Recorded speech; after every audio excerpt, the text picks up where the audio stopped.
మాతరం operation Sindoor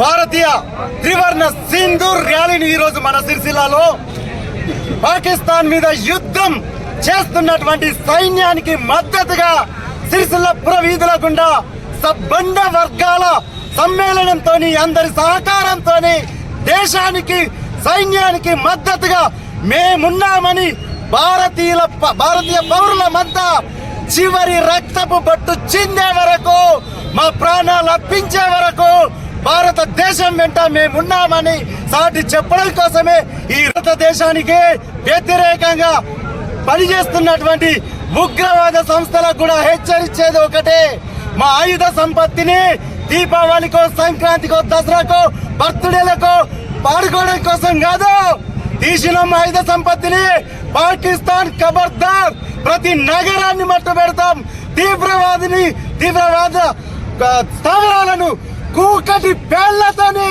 ప్రతి తీవ్రవాద స్థావరాన్ని తీసి పడేసిన ఇప్పుడు మా లక్ష్యం. భారత సైన్యానికి భారతదేశం తీసుకునే నిర్ణయానికి భారతీయ పౌరులందరూ కట్టుబడి ప్రతి ఒక్కరం వందే మాతరమను నినదిస్తూ ఈ ప్రయాణం సాగుతుంది. అతి త్వరలో ప్రపంచ పటం నుండి పాకిస్తాన్ దేశం యొక్క పటాన్ని సర్వనాశనం చేయడమే భారత యొక్క లక్షణం.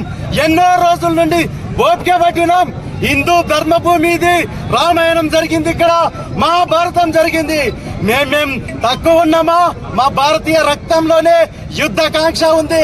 ఓపిక కొద్ది ఇన్ని సంవత్సరాలు ఉన్నాం, ఇక ఉపేక్షించేది లేదు. పాకిస్తాన్ పటాన్ని తీసేయడమే, ఉగ్రవాదులను ఏరేసడే ఇప్పుడు ఉన్న దేశం ముందున్న సైన్యం ముందున్న లక్ష్యం ఇది. అతి త్వరలో మన ప్రపంచంలో అఖండ భారత్ జెండా ఎగురుద్ది. ప్రతి ఒక్కరం దానికి సంసిద్ధమై ఈ భారతదేశం తీసుకునే ప్రతి నిర్ణయానికి పౌరులమంతా వెన్నట్టి ఉండాలని తెలియజేసుకుంటూ మరొక్కసారి మద్దతు ఇస్తూ మా సిరిసిల్ల ప్రజలమంతా వెన్నంటి ఉంటామని సైన్యానికి దేశానికి తెలియజేస్తూ ఇక్కడికి విచ్చేసిన ప్రతి ఒక్కరికి ధన్యవాదాలు తెలుసుకుంటూ వందే మాతరం.